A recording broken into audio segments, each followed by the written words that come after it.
Hello दोस्तों, खबर वाला में आपका स्वागत है। देश और दुनिया से जुड़े तमाम बड़े अपडेट्स और खबरों के लिए चैनल को सब्सक्राइब कर लीजिए और बेल आइकन को ऑन कर लीजिए। देश की प्रमुख खबरों के हेडलाइंस में आज हम आपको बताएंगे कि हल्द्वानी में जहां बुलडोजर चला वहां अब क्या बनवाने जा रही है सरकार, क्यों हल्द्वानी हिंसा मामले में 30 से ज्यादा लोग हुए गिरफ्तार और इजराइल ने 2 लोगों को छुड़ाने को ताबड़तोड़ बम बरसा दिए, कितने आम फिलिस्तीनियों की जान चली गई।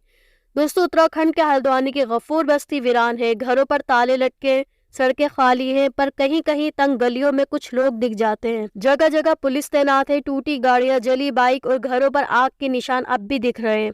8 फरवरी को इसी गफूर बस्ती में सरकारी जमीन पर बनी मस्जिद और मदरसा तोड़ने पर हिंसा भड़क गई थी। इसमें 6 लोग मारे गए, करीब 500 घायल हैं। हिंसा को 4 दिन बीत गए। पूरा इलाका अब भी सील है। किसी को भी हिंसा वाले इलाके में आने जाने की इजाजत नहीं है।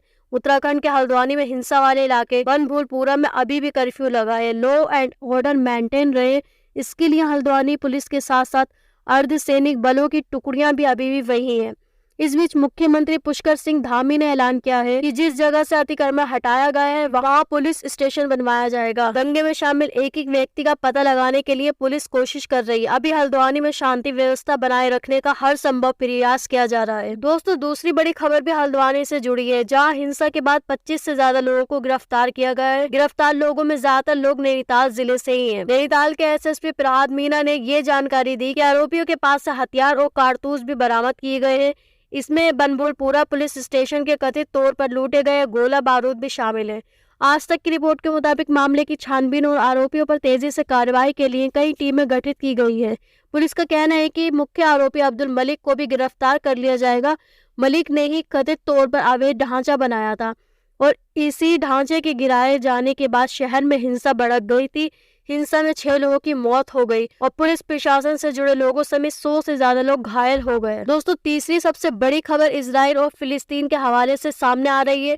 मीडिया रिपोर्ट्स के मुताबिक सोमवार 12 फरवरी को इजराइल की सेना ने जानकारी दी कि उन्होंने दक्षिणी गाजा पर कई हमले किए। इजराइल रक्षा बल, इजराइल की घरेलू शिनबेट सुरक्षा सेवा और रफा में पुलिस की एक विशेष यूनिट में एक संयुक्त अभियान में 2 इजरायली नागरिकों 60 वर्षीय फर्नांडो साइमन मार्वर और 70 वर्षीय लुइस हेयर को मुक्त करा दिया है।